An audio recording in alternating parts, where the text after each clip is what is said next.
بسم اللہ الرحمن الرحیم والصلاة والسلام علی رسول اللہ وعلی آلہ وصحبہ اجمعین۔ معزز ناظرین و سامعین کرام، السلام علیکم ورحمۃ اللہ وبرکاتہ۔ آغاز سیریز خصوصی تذکرہ وقارہائے نمایاں صحابی رحمۃ للعالمین، خال المؤمنین، اول ملوک المسلمین، خلیفۃ المؤمنین، فاتح عرب و عجم، کسریٰ العرب، سیدنا معاویہ۔ آج سے ہم قسط وار ایک نئے پروگرام کا آغاز کر رہے ہیں، جس میں صحابی رحمۃ للعالمین حضرت سیدنا معاویہ ابن ابی سفیان کے احوال و مناقب اور اسلام کے لیے ان کے کارہائے نمایاں کا تذکرہ کریں گے۔ جس طرح یہ بندہ تسلسل سے اہل بیت نبوی اور صحابہ کرام کے فضائل و مناقب زبانی و تحریری صورت میں کرتا چلا آ رہا ہے، اور اس ضمن میں اب تک اس کی کئی کتابیں بھی شائع ہو چکی ہیں، جن میں سر فہرست فضیلت اہل بیت نبوی، شان بطول بزبان رسول، شہزادی کونین، شان علی بزبان نبی، مناقب والدین مصطفیٰ کریم، مؤمنین کی مائیں یعنی امہات المؤمنین، فضائل حسنین کریمین، سیدنا حمزہ بن عبد المطلب، سیدنا ابو طالب، اور شان خلفائے راشدین ہے۔ اسی طرح اب اس عظیم صحابی رسول کے فضائل و مناقب پر یہ پروگرام کر کے اپنے حصے کا چراغ روشن کر رہا ہوں۔ نہ ہی تو میں نے کسی کے اعتراض کا جواب دینا ہے اور نہ ہی کسی پر اعتراض ہے، کیونکہ اہل عشق و محبت اور فقراء کا یہی شیوہ ہے۔ یہ صرف اور صرف حضرت کی بارگاہ اقدس میں اس بندہ ناچیز کا ادنا سا ہدیہ عقیدت ہے، اور ان کے احوال و آثار و مناقب پر مشتمل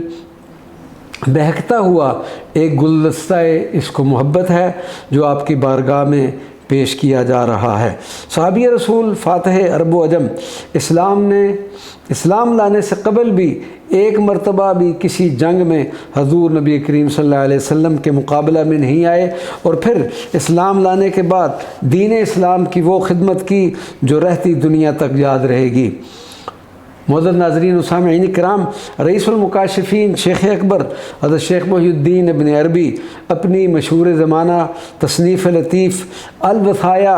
کی وصیت نمبر 74 میں مؤمنین اور بالخصوص صحابہ کرام بارے یوں ارشاد فرماتے ہیں: وَإِيَّاكَ سَبُّ الْمُؤْمِنِينَ وَلَا سِيَّمَا الصَّحَابَةَ عَلَى الْخُصُوصِ فَإِنَّكَ تُؤْذِي النَّبِيَّ فی اصحابہ۔ کبھی بھی مؤمنین اور خاص طور پر صحابہ کرام کی بدگوئی میں ملوث نہ ہونا، کیونکہ اس سے تو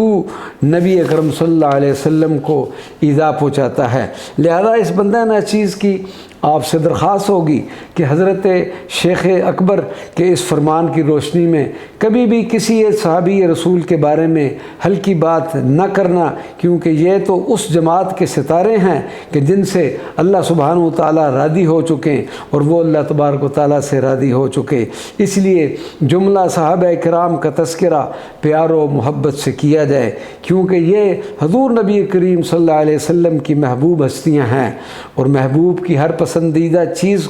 تو پسندیدہ کو پسند ہونی چاہیے، اور بالفرض اگر آپ کو یہ باتیں سمجھ نہ بھی آئیں تو پھر اس جماعت کے بارے میں کوئی ادنا بات بھی نہ کریں اور خاموشی اختیار کریں، کیونکہ کسی بات کا سمجھ نہ آنا اور بات ہے، لیکن اس بات کا انکار کرنا اور بات ہے، اور پھر روز محشر کسی بھی امتی سے اسے سیدنا معاویہ رضی اللہ تعالیٰ عنہ کے بارے میں سوال نہ کیا جائے گا۔ بھائیو، یہ مقام ہے، غور و فکر ہے۔ انشاءاللہ العزیز اگلے کلپ سے باقاعدہ ترتیب بار حضرت سیدنا معاویہ رضی اللہ تعالیٰ عنہ کے احوال و آثار